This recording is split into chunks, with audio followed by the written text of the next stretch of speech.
Hello everyone, welcome to my channel. আজকে হাজির হয়েছে আপনাদের মাঝে Oppo A38 ফোনটি নিয়ে। এই ফোনটি লঞ্চ করা হয়েছে 6GB 128GB স্টোরেজে 16,000 টাকায়, অর্থাৎ 15,999 টাকা। তো এই ফোনটি এই বাজেটের মধ্যে কি কি অফার করতেছে, আদৌ এই বাজেটের মধ্যে নেওয়া উচিত হবে কিনা, এই সব কিছু শেয়ার করব আপনাদের সাথে। তো যারা আমার চ্যানেলটি এখনো সাবস্ক্রাইব করেননি, প্লিজ চ্যানেলটি সাবস্ক্রাইব করে অনুরোধ রইল। তো চলুন বন্ধুরা, কথা না বাড়িয়ে মূল ভিডিও শুরু করা যাক।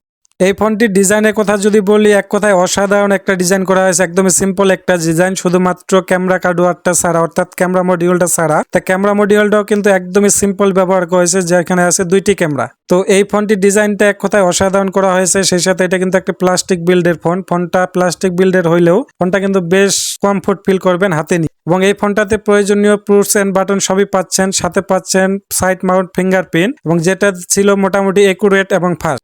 সেই সাথে এই ফোনটির থিকনেসে পাবো 8.2 mm এবং ওয়েট পাবো 190 গ্রামের মতো। তো এটা একদমই হালকা পাতলা একটা ফোন, যেহেতু প্লাস্টিক বিল্ডের ফোন, সেই কারণে এই ফোনটা হয়তো বা একটু হালকা পাতলা। তো ডিজাইনটা ওভারঅল আমার কাছে খুবই ভালো লাগছে। এখন আসা যাক ফোনটির ডিসপ্লে সেকশন নিয়ে। ফোনটির ডিসপ্লেতে ব্যবহার করা হয়েছে 6.56 ইঞ্চির একটি IPS LCD ডিসপ্লে, যেখানে 90 হার্জ রিফ্রেশ রেট ব্যবহার করা হয়েছে। এবং এখানে HD+ রেজুলেশন পাচ্ছি, সাথে PPI ডায়মন্ড পাচ্ছি আমরা 269 PPI ডায়মন্ড পেয়ে যাচ্ছি। এবং এই ডিসপ্লের ব্রাইটনেস পাবো আমরা 720 নিট ব্রাইটনেস পেয়ে যাব। এটা আউটডোরে একটু অনকমফোর্ট ফিল করবেন, যদিও আপনি ইনডোরে মোটামুটি ভালোভাবেই ব্যবহার করতে পারবেন। এবং এই ডিসপ্লেটাতে আমি একটা জিনিস মিস করব, এখানে যদি ফুল HD+ রেজুলেশন ব্যবহার করা হতো, তাহলে 90 হার্জ রিফ্রেশের সাথে একদম পারফেক্ট একটা ডিসপ্লে মনে হতো। তাও বাকি বাদ এই জিনিসটা ছাড়া ডিসপ্লেটা ঠিকঠাকই মনে হয়েছে। এখন কথা বলা যাক ফোনটি পারফরমেন্স সেকশন নিয়ে। এই ফোনটিতে পাচ্ছি আমরা সফটওয়্যারে Android 13, কালার OS 13.1, অর্থাৎ এখানে কিন্তু 1 বছরের মেজর আপডেট পাচ্ছি। তো এই জিনিসটা আমার খুব ভালো লাগছে, কারণ এই বাজেটের মধ্যে ফোনের মধ্যে কিন্তু আমরা কোনো ধরনের মেজর আপডেট পাই না।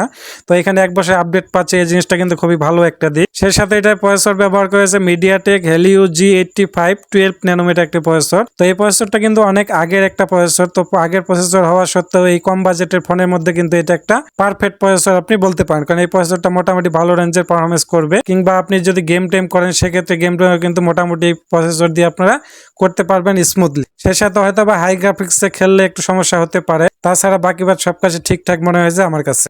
এই ফোনটি পাবো আমরা দুইটি ভেরিয়েন্টে, 4GB এবং 6GB র্যাম, সেই সাথে 128GB স্টোরেজ। তবে স্টোরেজ টাইপ হলো eMMC 5.1। এখানে যদি UFS ব্যবহার করা হতো, তাহলে আমার কাছে ঠিকঠাক মনে হতো। এই দিক দিয়ে আমার কাছে একটু কমতি মনে হয়েছে। আর সেই সাথে এটা ক্যামেরা নিয়ে যদি কথা বলি, এখানে ক্যামেরাতে ব্যবহার করা হয়েছে 50 মেগাপিক্সেলের মেন ক্যামেরা এবং 2 মেগাপিক্সেলের একটি অযথা ক্যামেরা, কারণ এটা একটা ডেপথ সেন্সর। 2 মেগাপিক্সেলের ডেপথ সেন্সর না দিয়ে এখানে যদি 2 মেগাপিক্সেলের একটা আল্ট্রা ওয়াইড ক্যামেরা ব্যবহার করা হতো, তাহলে আমার মনে হয় কাজে লাগতো। তাছাড়া মেন ক্যামেরা দিয়ে আপনার মোটামুটি ভালো মানের পারফরমেন্স পেয়ে যাবে। এবং এটা দিয়ে ভিডিও রেকর্ড করা যাবে সর্বোচ্চ 1080p 30fps এ। এবং সেলফি ক্যামেরা পাচ্ছি আমরা 5 মেগাপিক্সেলের। তবে সেলফি ক্যামেরা কিন্তু আরেকটু বেটার ব্যবহার করতে পারতো এইখানে। তো মেন ক্যামেরার কোয়ালিটি আপনারা মোটামুটি ভালোই পাবেন। এখন কথা বলা যাক ফোনটি ব্যাটারি সেকশন নিয়ে। ফোনটিতে 5000 mAh এর ব্যাটারির সাথে 33 ওয়াট একটি ফাস্ট চার্জার ব্যবহার করা হয়েছে। এবং এই চার্জারটা দিয়ে আপনি 40 থেকে 45 মিনিটের ভিতর ফুল চার্জ করতে পারবেন। 5000 mAh এর ব্যাটারি হওয়াতে কিন্তু অনায়াসেই একদিন আপনার চার্জিং ব্যাকআপ পেয়ে যাবেন। সেই সাথে ভারী ইউজ করলে হয়তো বা একটু কম যেতে পারে। তো তারপরে মোটামুটি আমি এই বাজেটের মধ্যে এটাকে খারাপ বলবো না। তো এই ফোনটি যা অফার করতেছে,